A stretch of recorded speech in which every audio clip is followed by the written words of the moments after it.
जागेवर सगळ्यांनी बसायचंय, थांबायला तयार नाहीत, विश्वास नाही कोणाला. काही झालेलं नाहीये, जागेवर बसा, जागेवर बसा.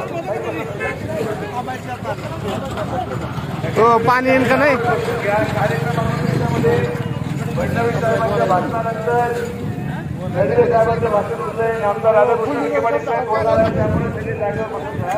कार्यक्रम अजून 1 तास चालणार आहे.